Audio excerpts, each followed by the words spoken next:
Hi, everyone. Thank you so much for joining. I know that we're going to have some late joiners this evening. We gave you a little sneak peek before that 30-second countdown, but welcome, welcome, welcome. My name is Rhea Petrie, and you are here at Purpose Conversations, Volume 7, the place that I could not wait to be all month. I do want to preface this statement by saying how grateful I am for you all joining. We had so much engagement from the audience, and I know that half of the folks are wondering, how do I log in right now? So for those of you that figured that part out, kudos to you. And we're going to jump right in. One, because we only have an hour, and every single episode, we know people get so excited, and we're like keeping this party going. But I'm going to do my best. And I just want to segue into what inspired this episode. And then I'm going to have my guests introduce themselves and go over some house rules. So as a starting point, we know this is a different platform. We started out on Zoom and we could see everybody's faces, and now we've upgraded. So I want to encourage you guys, use the chat because we can see your comments. And I know I have several questions that were already pre-submitted, but my goal is to be as interactive and as present as possible because we want to get all the nuggets that we can possibly get from our guests. So I do want to encourage you all to utilize the chat. And I'm going to highlight some of the questions that come through on the chat.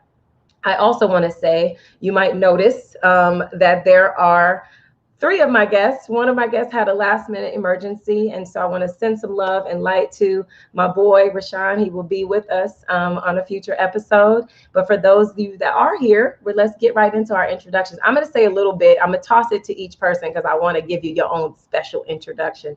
And I will start with the order on my screen. So I'm going to start with CB. And so what I want each of you all to do, one, you all know this, I want you to state your name. I want you to state what you do. And I also wanted you to state why you were willing to join this conversation, because we know this is my dream and my passion, but we want to know what intrigued you about joining the conversation. So let's start with Charles, who I've known so many years, such a good dude, such a good guy, such a great perspective. Charles, introduce yourself to the people. Absolutely. So thank you, first of all, for even inviting me. My name is Charles Brown. I am a human resources professional for an entertainment company. I've been doing that for years. And as far as joining the conversation, I'm privileged to be a part of it. I think it's a really important topic. I am a Black man, so I think that kind of qualifies me to at least speak on my own behalf. But I've also talked to a bunch of other people in my circle and folks that I've come across, and I just feel like there's some things to be able to express to help us do better. Amen. And you are right along with the brand, because Rhealism brand is about real life, real love, real people, real relationships, all for the sake of being better and enlightening each other. Thank you, Charles. Thank you for joining us. All right, I'm going to go down to Ramon. So I know Ramon a long time. Go back to our CAU days. Again, another brother with strong perspective, have the best chats. And I thought it would be so fitting to have you on this conversation specifically. And thank you again for the motivation and encouragement to do it. But yeah, Ramon, tell the people who you are and why you were interested in joining, and also what you do.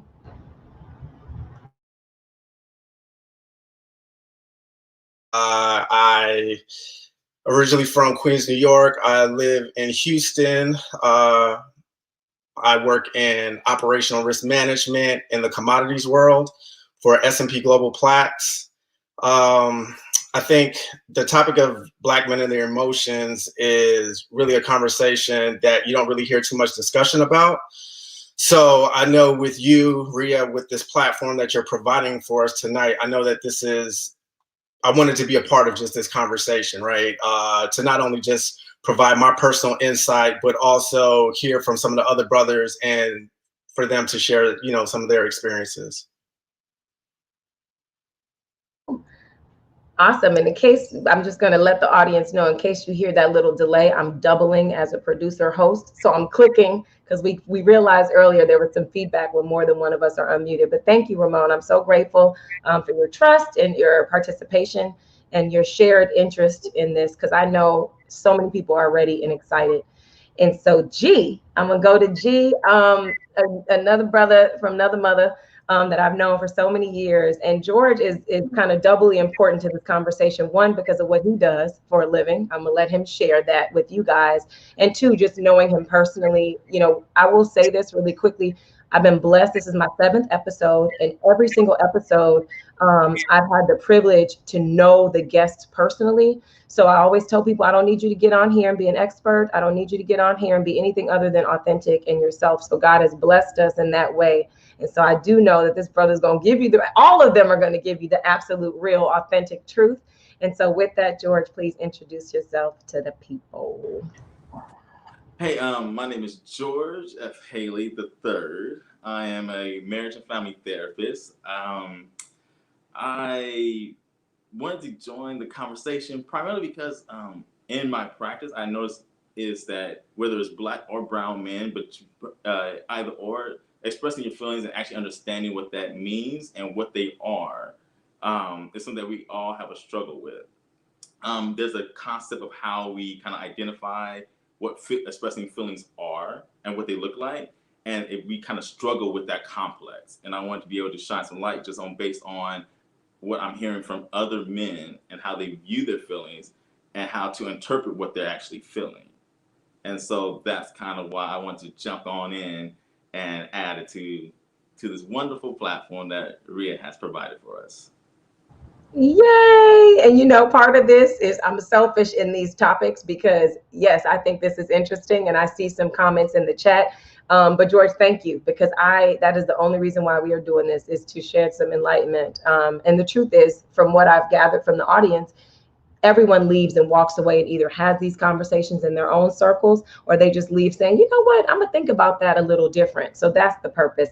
And guys, let's jump right in. So to all of my audience who is here, make sure you participate in the chat. Like I said, I'm gonna jump right in because we got so many questions ahead of time, and I wanna make sure we get to most of them. I know G has to hop off right at 8. So this is gonna challenge my hosting skills to be on it and on point. So let's jump in. So I'm going to start by sharing a little background. And this is also to encourage you guys in the audience to know that when you all email me, DM me, text, any type of feedback, because again, this is my baby, this is my dream. When you give me feedback, I take it. So I got 2 folks that had tuned in to my Purpose Conversations Volume 2, where I had 6 Black men as guests. And I just wanted to read, just to start our conversation, to preface why we did it. The first quote said, you know, our men carry a lot on their shoulders and they need love and support too. They are also emotional beings like us. This is a woman viewer, trying to figure out how to express these emotions and how to connect with ours. They have needs as well, including love, respect, and support. The second one says, I would love to see a part 2, more focused on mental health and how exactly these men are managing the stressors of life. I think this was a great introduction to get a peek into what men face, but I want to know how they're dealing with it. So let's jump in, guys. And remember, I want you to share your experience. George, I know you have a unique perspective because you also have the experience of clients. And I know to Charles and Ramon, y'all got friends of friends of friends. Y'all got barbershop talk. So share whatever you feel comfortable sharing. So let's jump right into the first question. And I guess the first aspect, which is emotional expression. So this was something that one of the viewers asked, and it says, with regard to managing stress, okay? So in a previous episode, as shared, there were various stressors that Black men face that me as a woman, I can't relate to because I'm not a man. So the question is, what does a Black man do with all his emotions? Now, is it all gym and cigar lounges? Not the complaints, but his emotions, the trauma, his pain, his sadness, and his disappointments. So let's talk about some ways, just as an intro, if each of you all would share, and you could either jump in or I can go in order, but just talk about some ways that you manage your stress. Anybody first?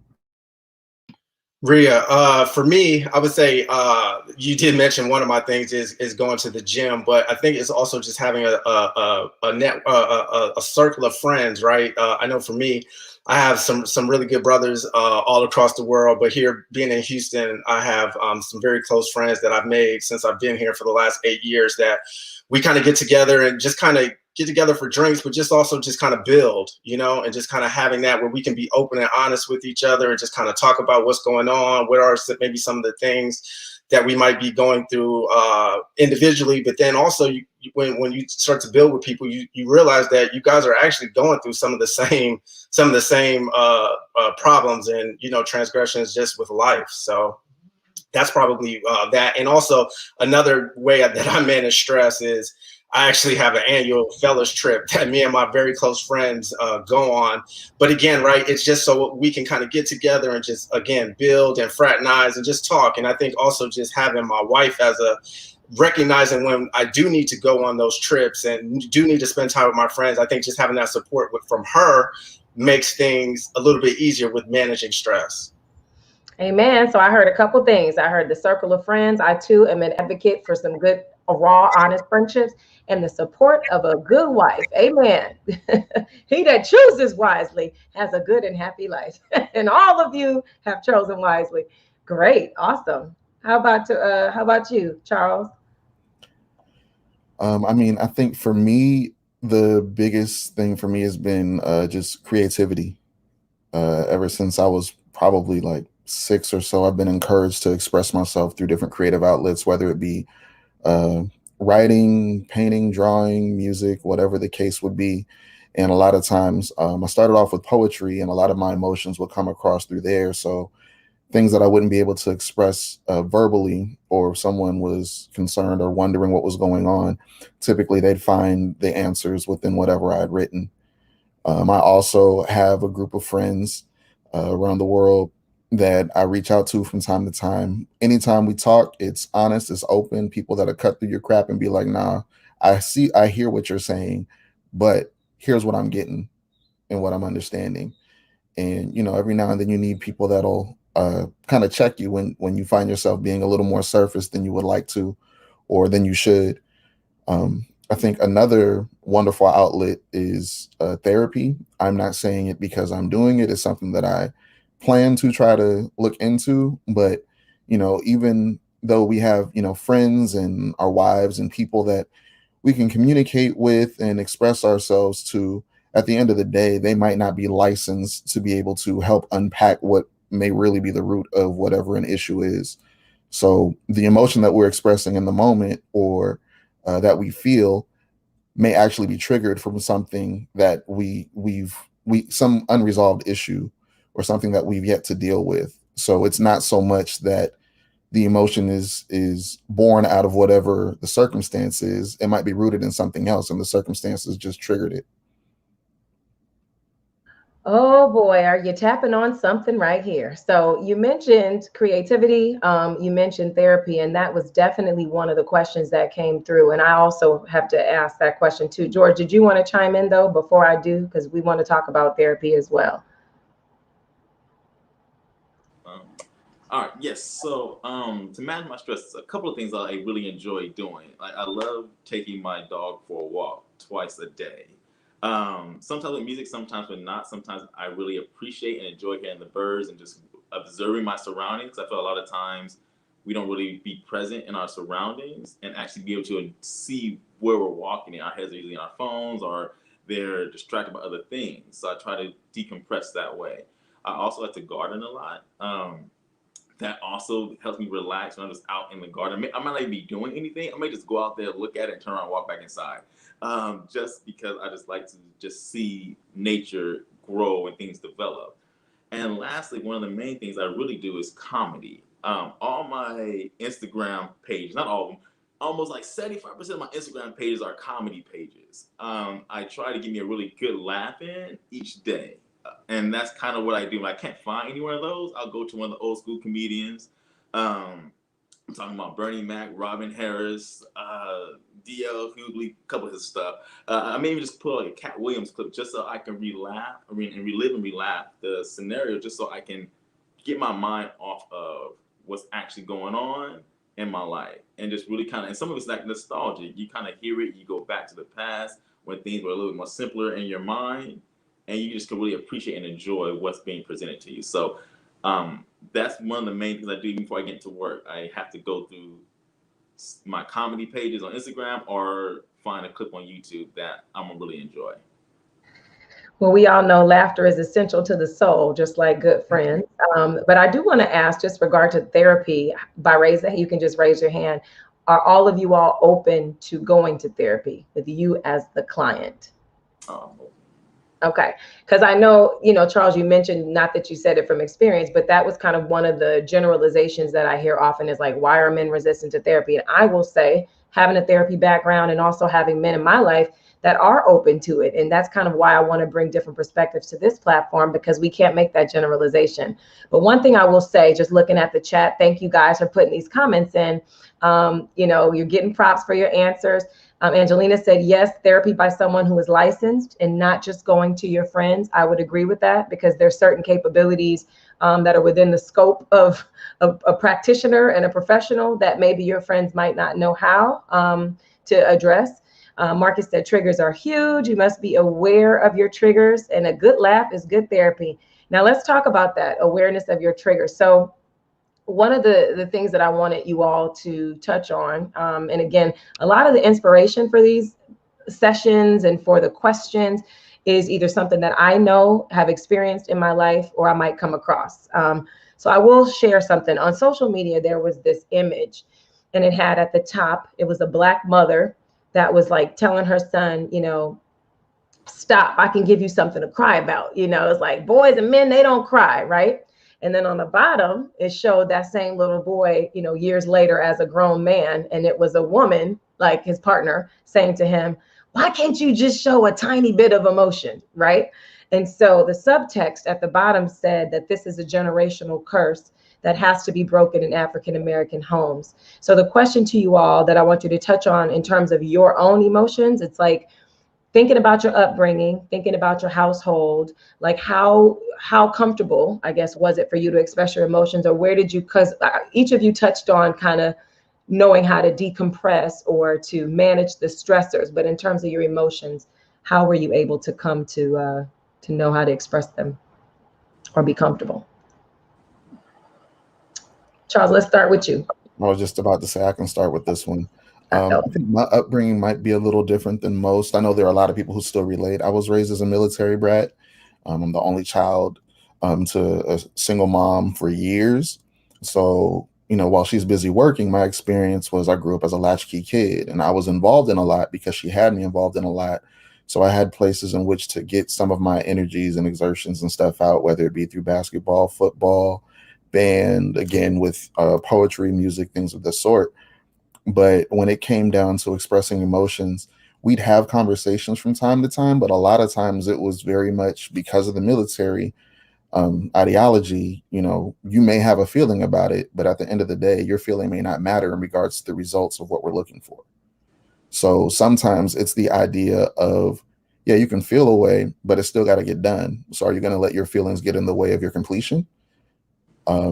And a lot of times, I think that combined with the idea of, I was raised with the mindset that life is big, and you're not necessarily that you're insignificant, but your role that you're playing and your contribution to the earth is ultimately about more than just yourself. You never know who you're affecting, who you're impacting, and how it's coming across. So to be so caught up and wrapped up in self would be potentially detrimental to all the lives that you're supposed to affect. So essentially that turned into the quote that it's not about you. And I know I still find myself a lot of times to this day, when I start kind of, if you want to say, getting in my feelings or whatever the case is, and looking at my surroundings, and I look at my wife, I look at my children, I think about the ways in which I need to provide and things of the sort. And I think at the end of the day, it's not about me. That may not be healthy, but that's my experience.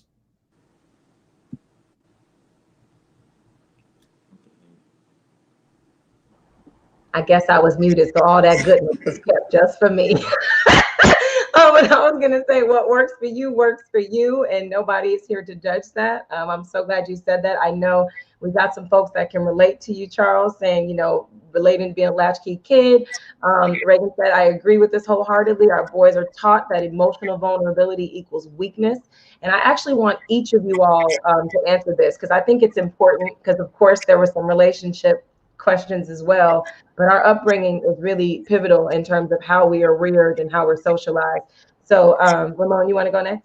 Yeah. So for me, I was raised by my grandparents. So my grandfather being just that male figure and that role model for me, just with his upbringing. I mean, my grandfather left home when he was 16 years old from the Nassau, Bahamas, and kind of made his way to New York City, and and just kind of planted his flag there and started a family and everything like that, where he met my grandmother. So I felt like I didn't really get a chance to really see how to tap into your emotions and just communication. I mean, to be honest, I mean, growing up, I seen my grandparents arguing a lot of the time. So with that being said, I didn't, you're kind of nurtured and that's what you're used to. So when you don't really have that figure to kind of show you how to be able, and then also like my uncles being in my life and, raising me in a sense, I just grew up around men's men. So I struggle with even just being able to articulate and expressing my emotions and feelings. So I'm still trying to find that as well. Again, that's something that I even talk about in my therapy sessions, of just being able, what we are, who we are.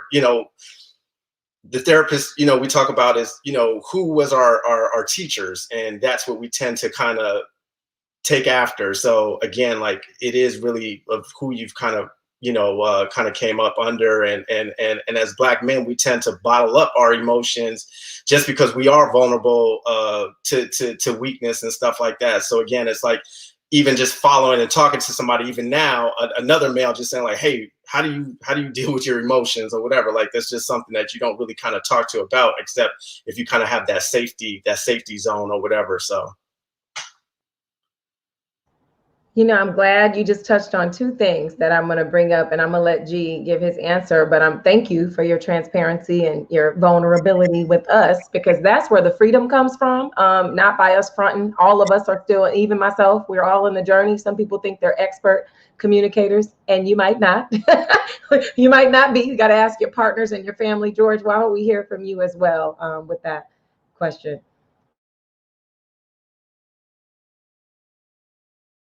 Oh, all right, boom. So I was actually raised in, like, my mom and dad were both in the home, so I was raised in like the stereotypical nuclear family. However, my mom was kind of a tough woman, so therefore it wasn't a lot of affection or express your emotion type of deal. My dad was always quiet until he got upset. So my only way to actually see how emotions were expressed were, you don't say anything until you reach your boiling point, and then you blow up. And that was kind of my MO when I was younger. And I was always kind of told I had an anger problem when I was really, really young due to this. And so I began to, once I was told that, I didn't want to go around with the thought of, matter of fact, no, I take that back. My mom told me, I think the scripture in the Bible about anger, she kept reading those scriptures to me. So I didn't want to, like, be that person. So I began to suppress even my anger.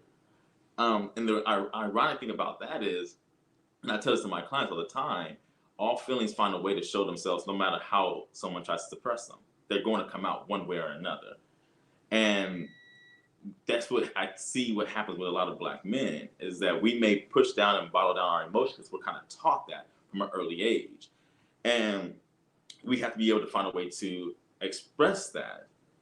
And that's where the struggle comes. And the analogy I kind of present to a lot of people when they're talking about you're referring to the meme, where the meme was like, why can't you express your emotions? And the analogy I give will be, when a woman tells a man, why can't you just express your emotions? It's similar to a man telling a woman, why can't you have an orgasm? Because women have been told to suppress their sexuality, just like men have been told to suppress their emotions. And if you understand the nuance between growing up as a young woman saying, and they're telling you to suppress your sexuality, and the nuance of you grow up as a young man, a black man, saying suppress your emotions, and then when time you grow up to be adults, now you have these um, conflicting personalities bumping heads, and you're like, and you're very confused, and then it starts causing problems in the relationship because of what we were taught at a young age. And so that's kind of where I try to highlight so people can understand that it's not as simple as to tell a guy or a man just share your emotions, because you're completely disregarding the years of him being told to suppress his emotions all the way till now until adulthood. And so that's kind of how I want to give that clarity, so the woman that I'm talking to can understand the difficulties that could be in place when it comes to a man sharing his emotions. Whew, I don't know about y'all, but George, when you asked that question, I wish y'all could have seen my face. I'm like, what? Is that what people asking the women these days? Now that is a question, ladies. But I do want to say, because you guys touched on, so the two things that I heard and that I want to segue into asking, you talked about your upbringing. George, thank you also, all of you. Thank you for your honesty and your transparency, because what I see is a diverse base of background experiences. And you guys are all grown adults now, and you all are married, and you all have children. And so the interesting part about this, and this is kind of, there's two things that came out, and that's the emotional expression and how you get to the point of being an adult. And because you're reared, like George, you just spoke on, you're reared in a certain way, you're conditioned in a certain way. So then who are we, grown women, who are either with these men or like these men or connected to these men, our men, expecting them to be something different? And then on the flip side, you guys are now raising children that you don't want to, I would imagine, be closed off or not be able to be free in their emotional expression. So the question is, and we got some good ones. Actually, I'm going to click on some of these comments that came through. So one was that, unfortunately, we love our sons, but we raise our daughters. And we got a live in the moment question. I love a good live in the moment question. So let's see what they asked. What advice would y'all give? So this is actually one of the questions I was going to ask when he talks about emotional safety. Ramon talked about it. George touched on it. So what advice would you give? And I don't want to say just to women, because this is about relationships as a whole. But when you think about emotional safety, so each of you know that you've either felt unsafe or you felt safe in a particular, whether it's a dynamic with a friend or with a spouse or with a partner or with a parent. I know George spoke to what he learned, and I know I can relate. It's like you don't always get to see, okay, there's an issue. We talk about it. Issue is resolved. It doesn't always go like that. So can you guys help us understand what are some ways to create that safe emotional space for you all? I can say for me, and I actually wanted to kind of piggyback on something George said and him bringing up the meme again, the idea of the mother, essentially scolding the son about his emotions, and then that translating into the son now growing into an adult and kind of being asked to display those emotions.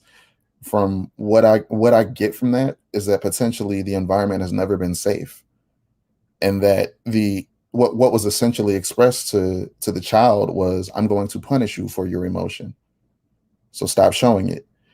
And we carry that with us, and I'm saying I'm very much generalizing, but we can carry that with us to a point of our detriment. So now that we're adults and people are asking us to express our emotions, at there may have been moments where we've looked to try to do so, and our history has taught us that our emotions are punished.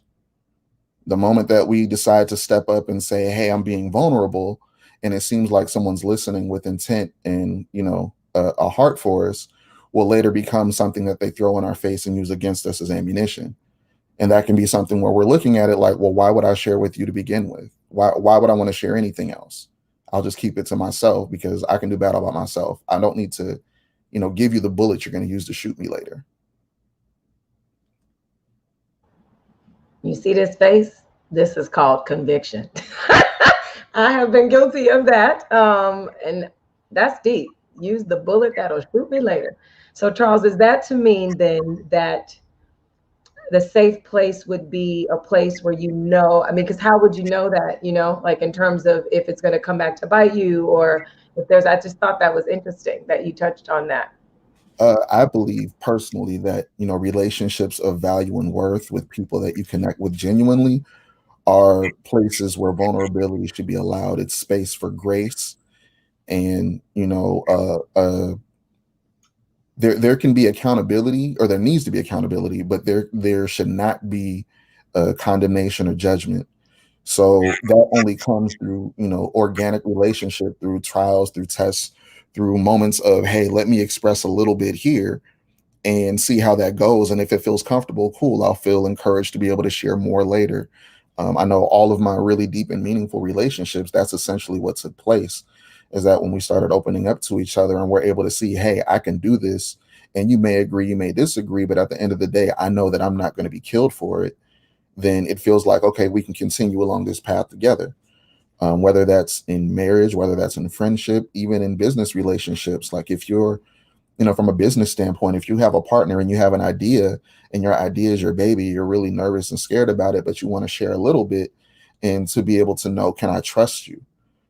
And when you share it, as long as they don't go and, blab it out to the rest of the world, or then take it upon themselves to use as their own, then it feels like, okay, this is a safe space where we can continue to grow and develop. It's the same thing with any other kind of relationship.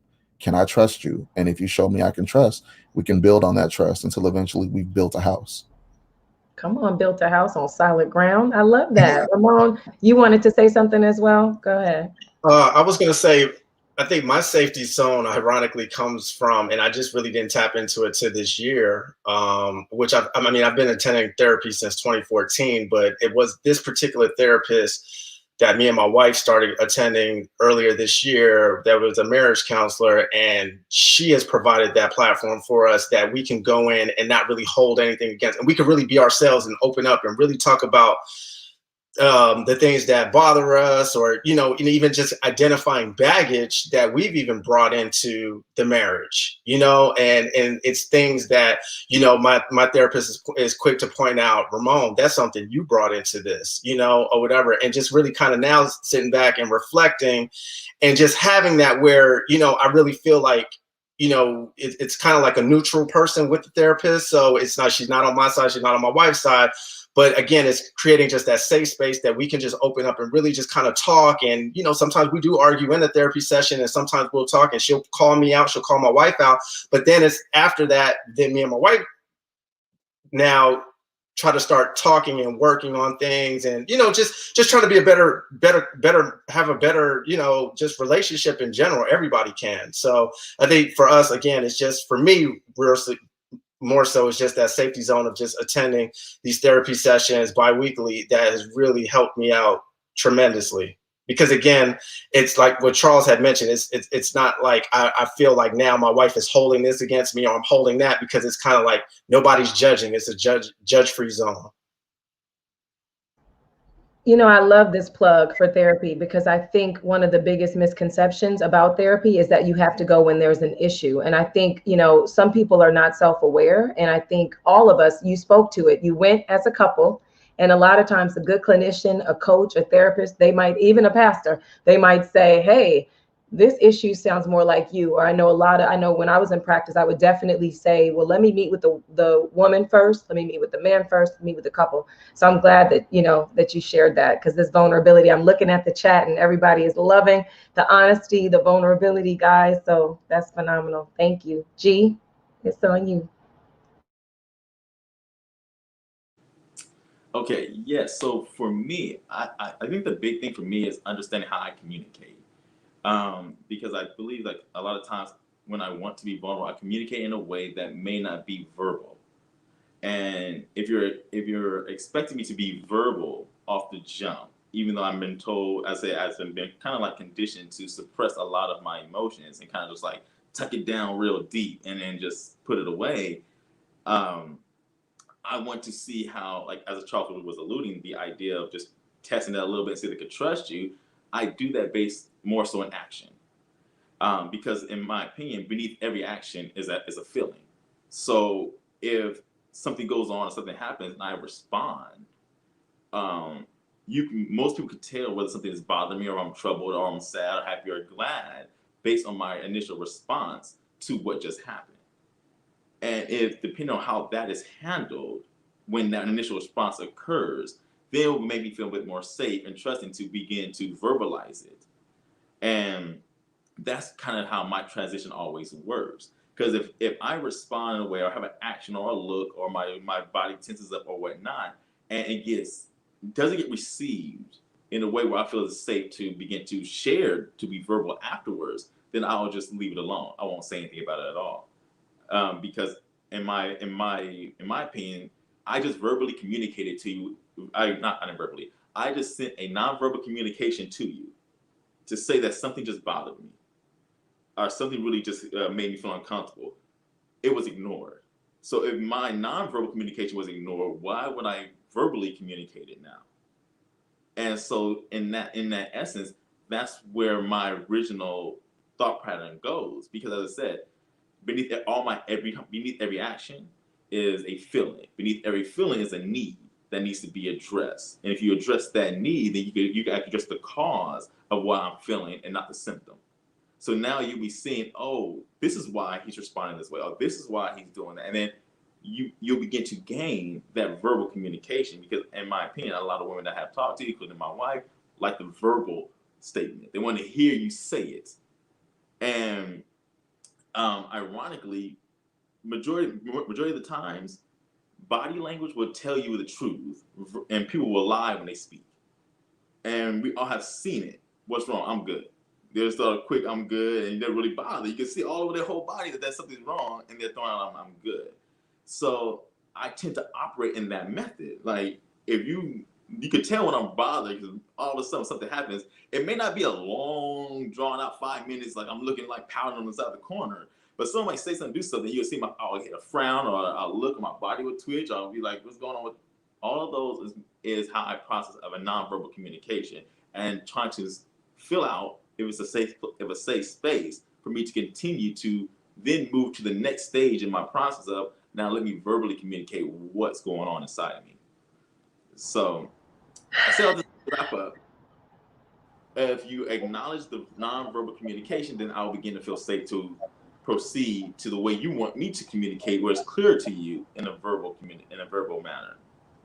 All right, G, I'm gonna have to lovingly challenge that only because I won't say challenge, but I think one, I'm so glad I was about to hop out this chair, but we don't need all that this evening because I am guilty of that. Obviously, we're on the platform that is my dream. I love to talk, I love to engage, I love to build. But what you spoke to in a relationship sense is that somebody has to be attuned enough to know George F. Haley III to know that when he looks like this, then that means this. And so that puts a lot of onus on your partner to have to like read your nonverbal cues and then know how to react. So I think it's interesting that you said once they grab a hold of that, then I'll give them the type of communication. I think it's interesting. I'm glad that you shared that because it's a perspective that someone has to really be attuned, and not everybody is good at being present and kind of knowing their partner and knowing, so that I thought that was interesting that you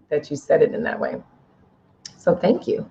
We have got some good, let me highlight some of these comments because I don't want any of you to think that we're not seeing them. So I'm going to click on some of them. One of them was Anita says, what are the thoughts on how you would change how you teach your sons versus your daughters? Would it be the same or different? And I know only one of you has both.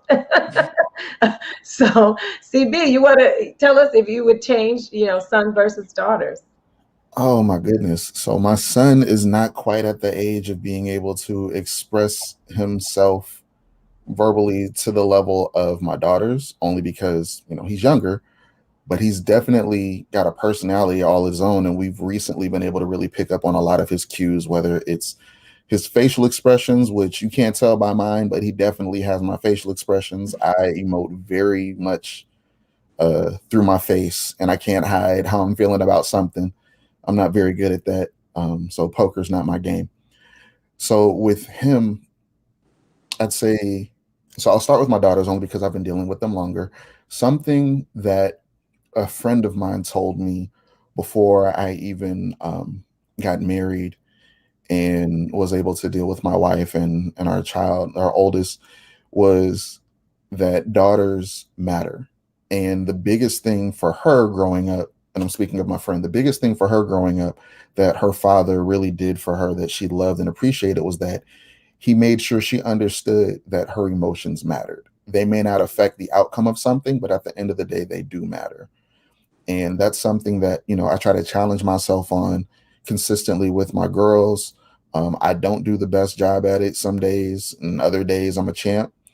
I try to have open communication with them and allow them, within reason and within a respectful manner and platform, the ability to be able to try to express their emotions, their concerns. Daddy, can I talk to you about something that bothered me? Things of that sort. I want to say that I'll do the exact same thing for my son.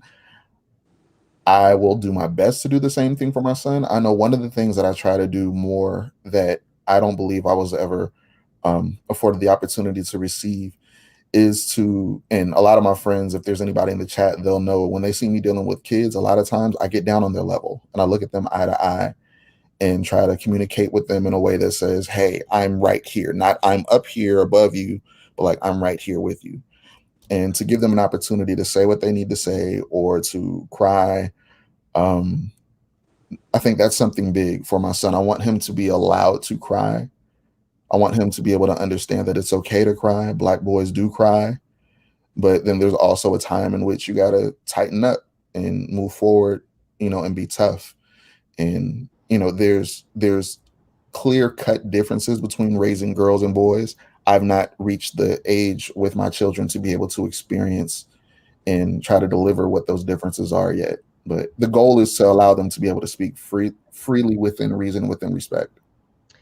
You mentioned something interesting that also was something I wanted to touch on about Black boys do cry. And so in this age of social media, and I won't name any names, but there are several Black boys of age that are now men that have cried and cried and cried in front of their phones and live for that matter. So I wonder, do you guys have any thoughts about that? Because I find there's a lot of criticism that has come, from, and I even saw a meme that talked about how Black men, they shut down in their relationships when they express these emotions. But does anybody have any strong thoughts or feelings about that, about this age of like people getting on live and just putting it all out there?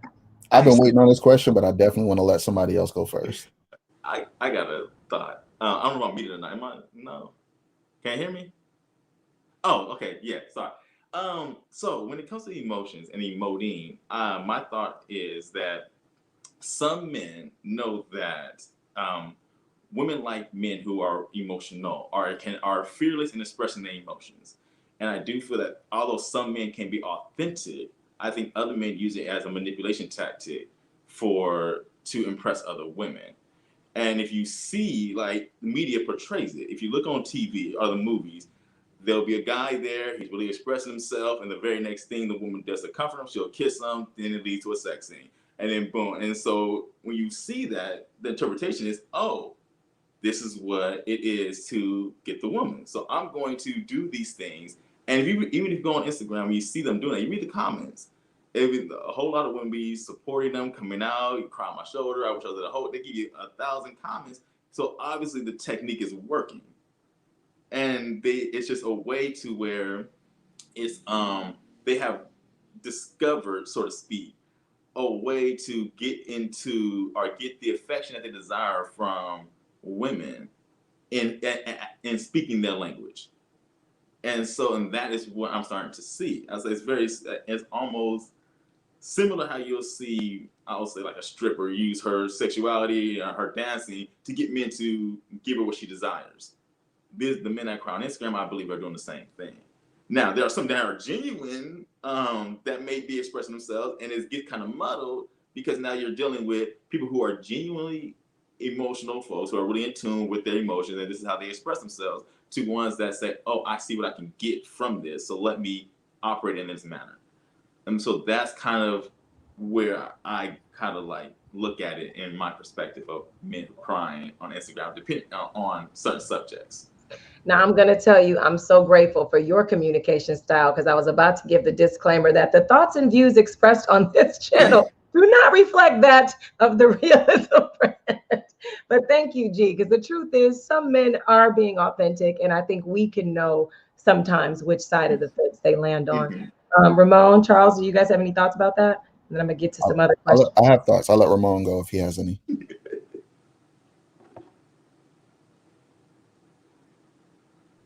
Okay, so you said go ahead, right, Ramon?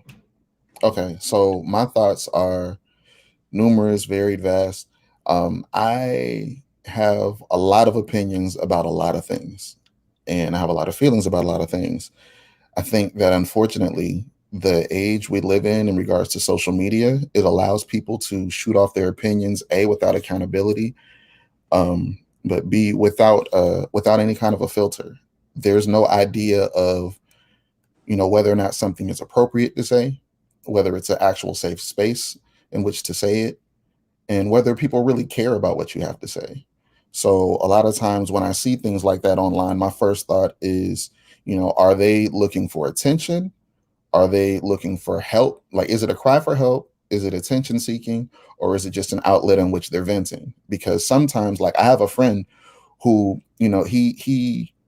he expresses things online and social media in this way, but a lot of times the way in which he does it, he tries to form it in a way to say, hey, I don't think I'm the only person who feels this way. So let me see if I can pose it in a way that's going to offer A, encouragement to somebody else to let them know they're not alone, B, to bring up, a question so that it can spark a conversation, and then C, to be able to, say to the world, like, hey, here's how I manage. So he doesn't just throw it out there, like spaghetti on the wall and see which one sticks. Other times I've seen people where they're legit crying and everything online, and I've seen the backlash that they receive. Sometimes it's support, sometimes it's people clowning them like, dude, you should have kept that to yourself.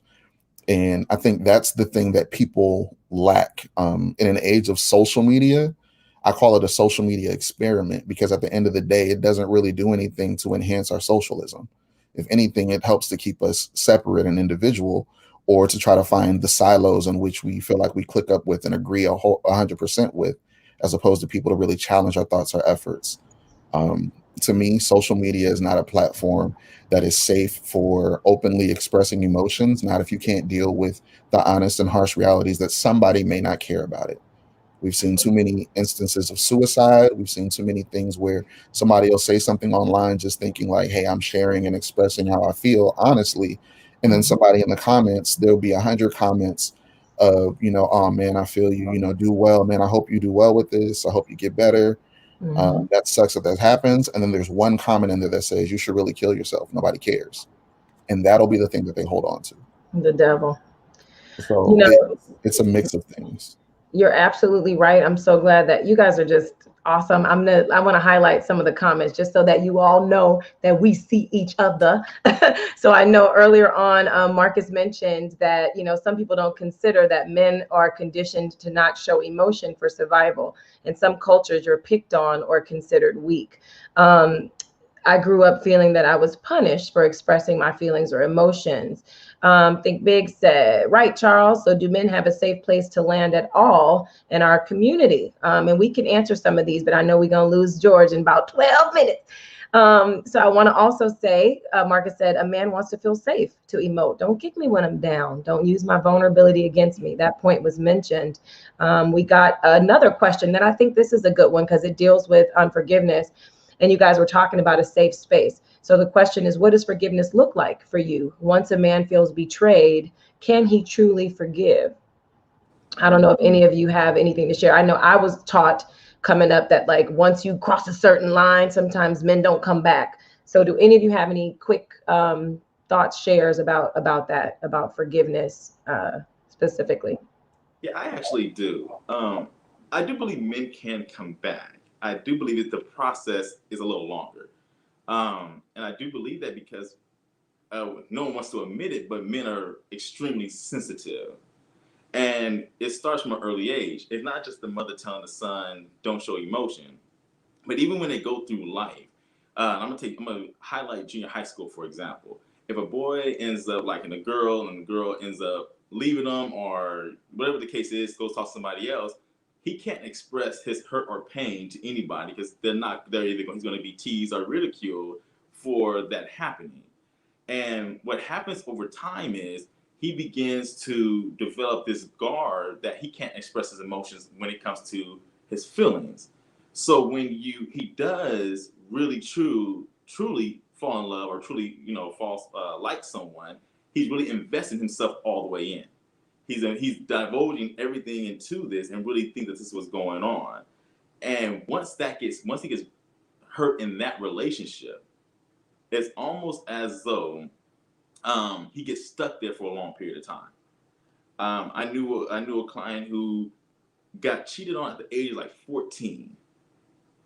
And he is about 28, 29 now and still thinks all women are cheaters. Every relationship he has been in after that, he is stuck at the age of 14. Because it's that he really liked this girl and thought this girl was his world and everything else. He really invested himself into her. And there was when it happened, it wasn't like there was a support group like, hey, I feel you, I'm sorry. His friends teased him. They laughed at him. They pointed out the dude that she cheated on. They kind of like ridicule, poke fun at him. And then his support was, oh, don't worry about it. Go get someone else. So it's almost as though his emotions were completely invalidated. So it comes to a time where when it comes for men to truly forgive, it takes a long time because once they truly, now let me generalize this. These aren't the ones that get all the attention. A lot of times these are the men who don't really get a lot of the attention, not the ones who can easily go pick they had to pick of the litter. We're talking about the average guy who really falls in love and really likes this girl. It becomes very, very challenging for him to overcome that first initial heartbreak. And we portray it as though men can just get over things and keep moving. And we don't realize how sensitive and fragile some of these young boys are. And it's just human nature that they're just in that same stage where they have those same emotions and fragility. And once that happens, every woman after that, they're very timid. They put on a mask or a front. They don't want to fully open up anymore.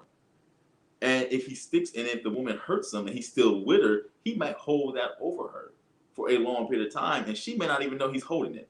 He might just be sitting there, well, you did this before, I can't really trust you. You did this before, I can't really trust you there. Because I know I'm guilty of that myself. You scar me the wrong way, I'm like, all right, never again.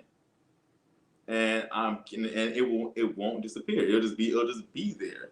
And it won't have to happen for years, but in my back of my mind is I know you're capable of doing that.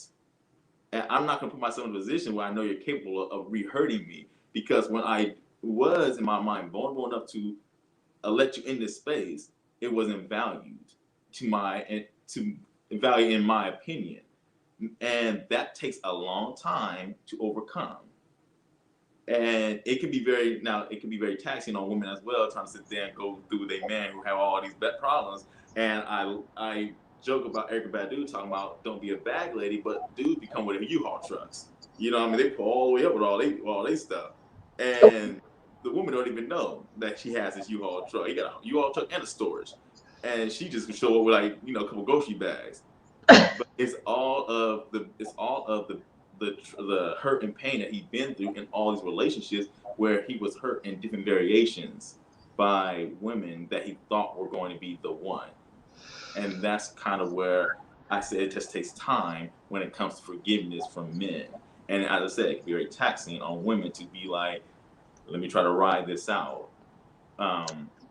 Yes. Well, George, I just want you to know, in case you couldn't verbally see my nonverbals, I was about to bust up out of this chair because women do know, speaking as one. And I have a question that actually I want to pose. I know you have to go first, so I'd like you to answer this first. And then Ramon, I want to hear from you. Charles, I want to hear from you. But here's a statement, and it speaks just to what you said.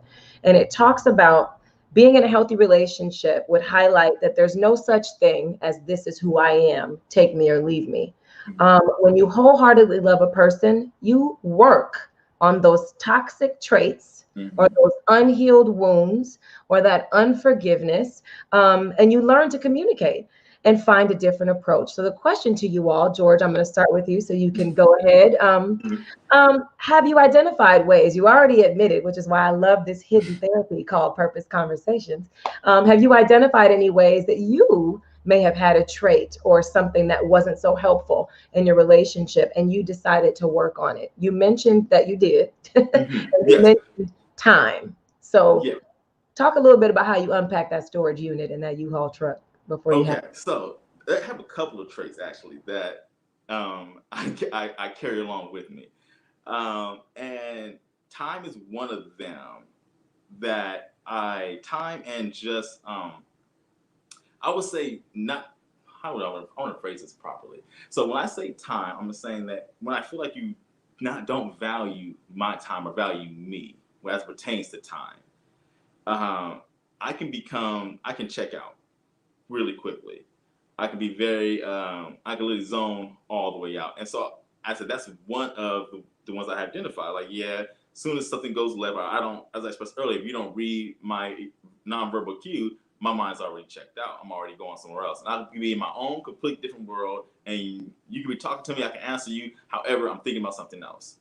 Um, Also, as it relates to just knowing that I have that issue where I have this time issue where it's like, okay, don't waste my time, don't devalue my time, don't devalue me. I want to be appreciated in the things that I do. So I won't necessarily say it's like a needy type of behavior, but I do like to be appreciated in a way that I deem to be appreciated. And how I deem to be appreciated is if I'm doing something and you're criticizing me all the time about things that I'm doing, I'm beginning to get irritated. I begin to get upset. And when I get upset, that's when the nonverbal cues, I get quiet, I start talking, I can become very sarcastic, which is another bad trait that I have. I'm extremely sarcastic. I can become very crass and cruel. I can make very short statements to people. I can really talk. I used to like to talk about folks. So that's another thing that I know that I have as a defense mechanism. So whenever I'm feeling like I'm attacked, I'm feeling that I'm not valued. I feel like you're wasting my time, or you don't consider my time. I feel like you're being inconsiderate of me, or don't really respect my decision, or hear me talking. All these things bring up these responses to me, and I don't necessarily communicate. Hey, when you're doing this, this is how I'm feeling. I'm being irritated by this. I don't communicate that at all, which is problematic. I just start responding to it. All of my baggage that I bring, I'm responsive to. So you don't even know what it is technically, which is kind of where the double entendres or the double-sided sword is. You got to pay attention to how I behave, but yeah, you don't know what's causing me to behave that way because I'm not saying it. I'm just automatically behaving that way. You do something or say something to me or treat me a certain way, out of nowhere, my whole disposition changes.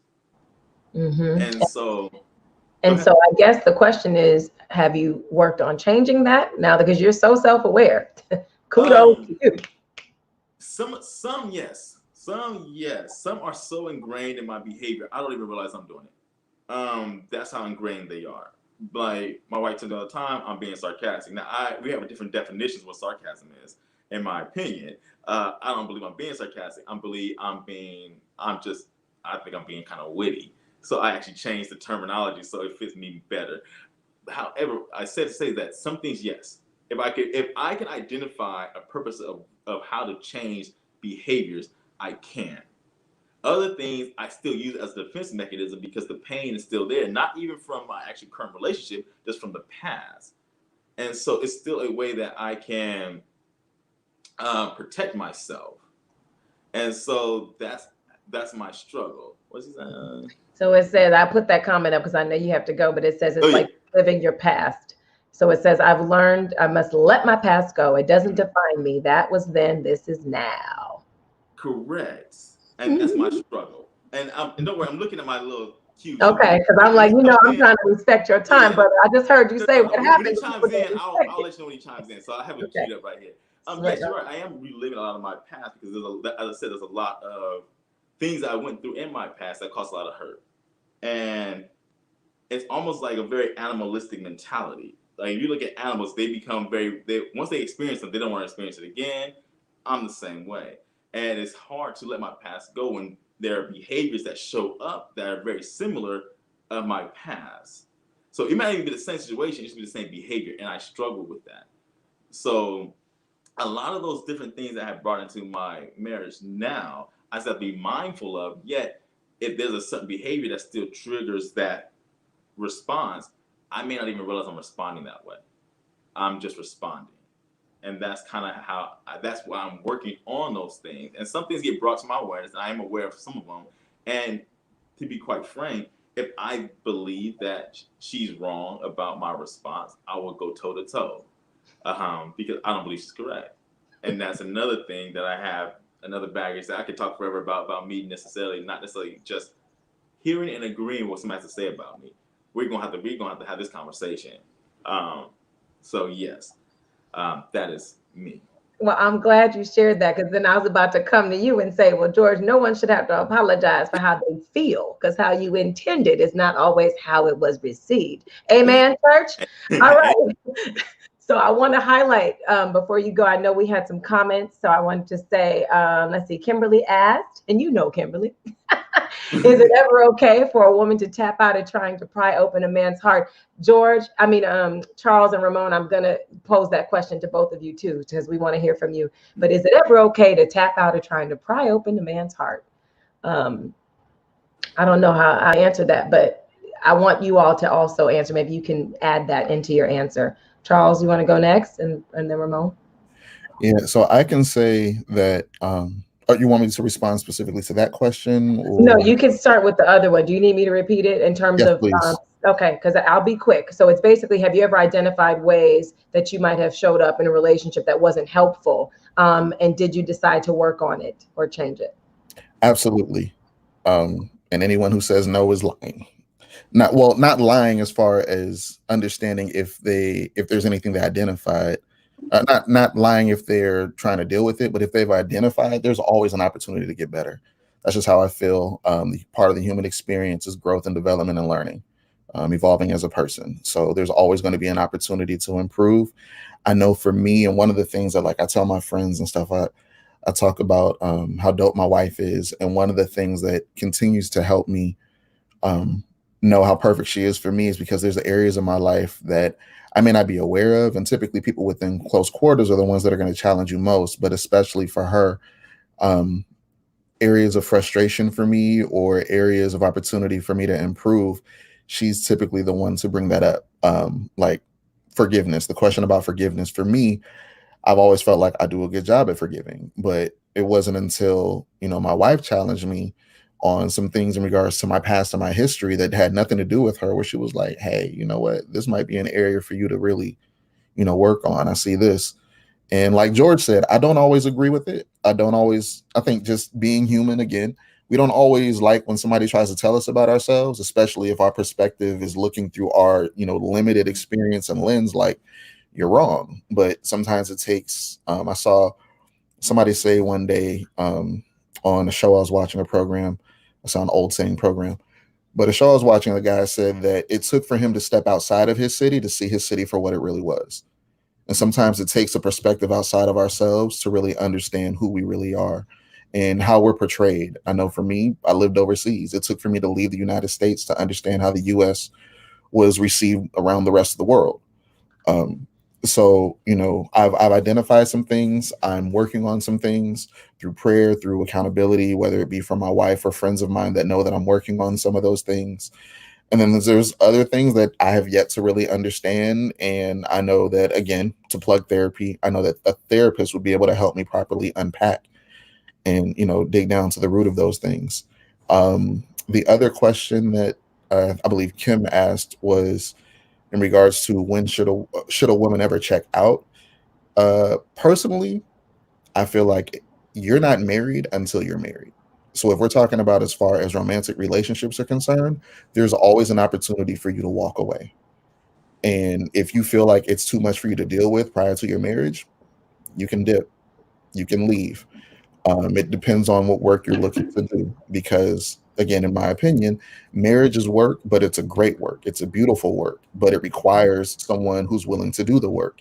And sometimes that work is being willing to be patient enough with your spouse or partner to be able to wait for them to get to a level of comfort in unpacking something or to reach a level of revelation and understanding something that you may have seen all along. And it's something I've communicated to people before, the idea of, listen, I may see it in you, I may not be the one that you hear it from. It's like when our parents try to tell us stuff as kids and we never got it, but the moment that we heard our friends say it, it just made sense. And our parents are like, I've been saying that for years. Why didn't you get it? Yeah. I don't have to be the one that you get it from. I just want to be there to celebrate with you when you get the revelation. And I think if your relationship is real, if you value the relationship, then that should be the perspective to take, to lead with love, lead with patience. And the moment you decide to check out, this is another thing with emotion and scars. If you check out on someone, it can leave a scar for them to feel like they've been abandoned. Mm-hmm. So just consider that and whether or not you want that to be the perspective they have of you. Yeah. Yeah. Oh, so good. So good. So, we're going to move forward. I want Ramon to share as well, because I don't want to lose this momentum. So go ahead. You want to answer that question? And then I'm going to highlight this chat because we got some fire coming in the chat. So Ramon, please share. You need me to repeat the question, by the way. You got to unmute. So let me go to the first question, then I'll have you come and repeat the second one. So the first question was about just I think some traits and some slash mechanisms, safety mechanisms that I used to previously have going into relationships, was always kind of being one foot in, 1 foot out, and that was more so just to kind of protect my emotions and just disappointment, right, of something not working out. And again, that kind of traces back to my childhood of my parents, not being around, and just disappointment with that, and them not being a part of my life. So as a safety mechanism and not experiencing that disappointment, I would always kind of, again, tackle. And when I would go into dating women, I would kind of always just, again, 1 foot in, 1 foot out, just as a safety mechanism. It wasn't until I started going to therapy when I moved to Houston, where kind of started to unpack that. And again, right, like even with those safety mechanisms, it was easy for me to always walk away from a relationship with somebody because, again, I was 1 foot in, 1 foot out, just trying to protect myself. It wasn't until actually I started dating my wife where, I made it a point to not want to do that. But then just by me starting to think differently and kind of going to that relationship, we never broke up. We never had that, I never even got to that brink. So I can honestly say that my wife, who I married, was the only woman that I never kind of really went into that and broke up with and had all that type of stuff, right? Because I was working through it through therapy. And then also I felt that she was, a woman that warranted that. I didn't really feel that I didn't really feel that I needed to kind of protect myself. I can kind of just be myself and go into the situation. As far as the second question, I will ask you, Rhea, to repeat that one. Of course. Actually, I'm going to highlight it. There was two questions that were similar. So I'll put this one on the screen and then we'll get some, reactions from the audience and then we'll wrap up. But basically, it was speaking to this unhealed wounds. And so what can women do to peel back the layers of that past trauma, or is it even a woman's responsibility? So basically, the last question talked about, is it okay for a woman to step out of trying to pry open, the man's heart? And then this one kind of speaks to, is it our job, to encourage that? Or is it just a hands off and it's up to you to get that revelation? What do you think about that? I mean, I think it's twofold, as far as like, you don't want your partner, your wife, to kind of pull back, right? I understand it's a struggle especially with men opening up with our emotions. However, I think it takes having that partner to kind of be willing to understand the trauma that you may have experienced, right? Because again, everybody's walk is different. I think even like, I think some of the things that me and my wife share is that we do come from totally two different backgrounds, right? I was raised by my grandparents and she was raised by both her parents, right? So again, I'm learning stuff of how to, even deal with that, and, being in a 2-parent household and different things that I wasn't aware of. So again, right, so when you start to have, and I think also realizing that marriages and people do go through trials and tribulations, right? And wanting to fight through things and talk through things, and even speaking and sharing with other people, like, hey, like, man, like I've experienced this before and worse, so it's good just being able to have somebody that you can talk to. Like, I know my father-in-law is a very good outlet, just to kind of talk about, hey, like, man, we went through this and that, and just kind of sharing and being able to lean on him with that, to know like, wow, you guys did experience trauma as well, or how did you kind of go through that? So just kind of having like a sounding board, but also just having somebody, again, that's down for you, 10 toes down, just, not willing to give up, and just being like, hey, the devil is a liar, and, he's not gonna, destroy my family and all of that. Because again, right, you have your, again, no marriage is perfect. You're always going to have your trials and tribulations, but it's how you guys come together and just having an understanding, because it's twofold too, right? You have times that the husband might have to deal with some baggage or some issues or some things that your wife has to go through. So you have to be the rock as well and holding that down, just like you expect her. So again, you just want to make sure that, you have somebody that's going to be there for you and not. I remember one of the things that, I loved about my wife when we first started dating was that she said, I don't believe in divorce, and I don't come from that. I don't believe in that. If we do go through something, we're going to see this through or whatever. And just to kind of have and still replay that in my head, even during tough times, or whatever, just being totally transparent, just knowing that she's not going to walk away, she's willing to put forward, and I need to make sure that I put forth the effort. I can do this all night. I want to say thank you. I want to tell everybody, first of all, thank you for hanging in there with us. You see, we're short one wonderful man. George had a client that he had to get to, but this has been so amazing. I want to I'm going to highlight some questions in the chat or just some comments so you all know, because I know we're so in tune. You may or may not have seen some. So I'm going to highlight some of them real quick, and then we'll give you guys the opportunity to give our audience some closing thoughts. So we had one comment that's talked about how marriage has seasons. We got an amen.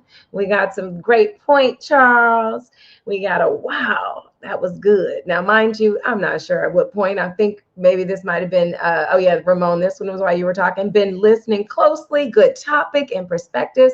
Amen. That is my prayer for this show.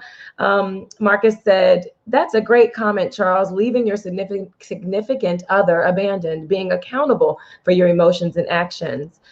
Q the Deacon said, good point, brother-in-law. Single or married, counseling and therapy is a must to unpack things, especially past trauma rooted in the way that we function. I just love all this. These are some finger snap comments. Okay. Barry said, great job, fellas. And so, guys, I do want to give a quick plug because to all the viewers, I know I like to always say what we're going to highlight. And Ramon just touched on it when he was giving praises to his wonderful wife.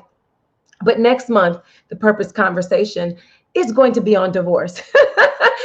And I think it is because, one, there's a lot of couples getting divorced. I think that the ratio when I was in graduate school was 50-50, and I would venture to say it might have increased by now. But I think it's important to talk about divorce, and I'm going to have men and women because I want them to share both sides of the coin in terms of lessons learned. And there's a lot of couples that struggle and are on that fence of wanting that. So be sure to tune in next month. And so I want to ask all of you all to let me know, or let us know, some closing thoughts regarding this topic that you just want us to walk away with, or men, if you want to shout out to the men specifically, or women.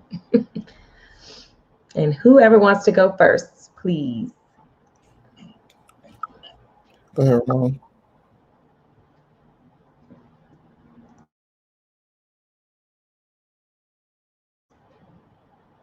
I think he's muted. Oh, Ramon, go ahead. Sorry about that. I was going to say just some tidbits for me. It's just, I feel like you have to make sure that you have an outlet to release and manage your stress, right? Whether that's comes from, being able to share these things with your wife, having just that network of friends is very important. And also just finding that safety zone, right? To be able to speak clearly and freely to someone that's going to, they give you honest judgment. I think somebody had mentioned this. It was something they raised in the chat where they said that, it's good to be able to have a therapist or whatever. I can't remember exactly how they worded it, but I feel like sometimes your friends can, especially like me, I have a best friend he knows me like the back of my, you know what I mean? Like brother from another mother. And having somebody that's going to hold you accountable and be able to call you out, because again, you can manipulate the situation with a therapist because they only know you as much as what you know, really kind of are transparent with them about.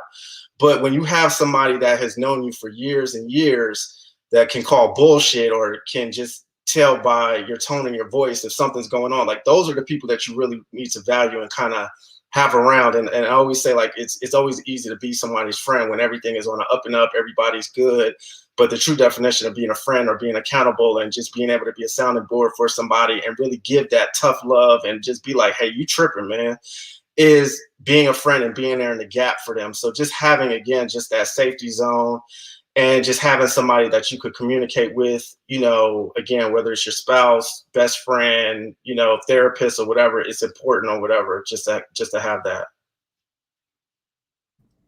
Love that. I was trying to time, I was double timing. So you dropped so many nuggets, Ramon. I'm so glad. And I hope that you guys are listening, finding your safe space, being able to utilize those resources that were shared tonight, being accountable. I heard you talk about that real talk. So if you're the friend of the friend, keeping it real and letting them know when they stuff stinks.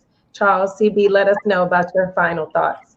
And so just to really quickly touch on a point that he made in regards to lying to your therapist and your friends will be able to read through your crap. Your therapist costs money. So if you got money to burn and just toss, send it my way. I will be a therapist. You can lie to me all day and that'll be another revenue stream. But no, all seriousness, I think with therapy, you get out of anything, whatever you put into it. So I know prior to my marriage, I went through premarital counseling. And I was honest and open because at the end of the day, I wanted to be able to receive the tools and mechanisms that I needed to be successful in my marriage. And had I gone in there and lied and, you know, halfway done it, I probably wouldn't be married today. But I've been able to take away some of those things and really apply them. So therapy is a big thing. I think that we need to understand as men that it's okay to have emotions. It's okay to express our emotions in a constructive manner. We need to be able to learn and discover what works for us, because you know Black men are not monolithic. There's no such thing as a monolithic group in any sort. So with that said, you know yourself, learn to be self-aware, learn how to express yourself. For our spouses, my personal opinion is not your responsibility to have to read our minds. We have a response, just like you have a responsibility to try to bear with us and just sit with us. There's either a video clip or something that went along the lines of a guy feeling really down and low, and a friend came by and was like, "Hey man, you doing all right?" And he was like, "No." I was like, "Want to talk about it?" I said, "No." And the person was kind of, normally people would kind of stop and be stuck, like, "Well, then what am I supposed to do?" And the person was like, "Can I sit with you?" And they're like, "Yeah." Sometimes that's all we need is presence. However, there comes a point where, being present without a knowledge of what it is, that how we can help outside of just being present, can seem like a waste of time to the person that's just being present. So at some point in time, we bear responsibility to be able to communicate effectively, honestly, if we look to have somebody really walk through life with us. In order for them to do so, they need to be able to hear from us directly. So that's my personal opinion.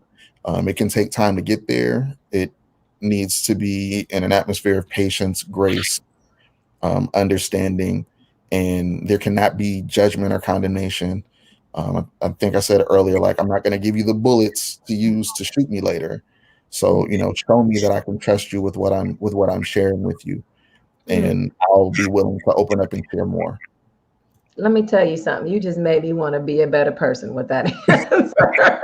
You just pulled a mirror up in front of our faces. You guys, thank you so much for joining. You guys are amazing in the chat. I'm just so grateful. It has been the most enlightening conversation. Stay tuned because we have another episode next month. And I just want you all to know I love you. I appreciate you. And I hope that there was a nugget dropped somewhere along the lines that would encourage you to, to express your emotions in a better way, or to just respect and love and give grace to those that are in your network. So have a wonderful night. Charles, you want to say something? I see you. I see it. Sorry, there's one more thing. It's really important. I want to thank you for the opportunity to even have this conversation, the platform. Conversations like this are really important to me because I think that I know that I'm a part of a generation. We're a part of a generation where I think of men doing better, whether it's raising their kids, whether it's being faithful to their wives, whatever the situation is. I consider us a do better generation.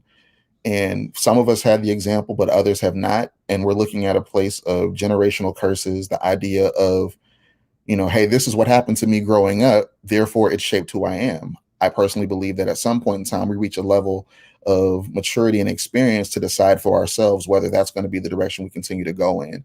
And I think conversations like this help to set the stage for us to shift the needle in a direction that becomes safe for Black boys to become Black men who openly express their emotions. So thank you for this.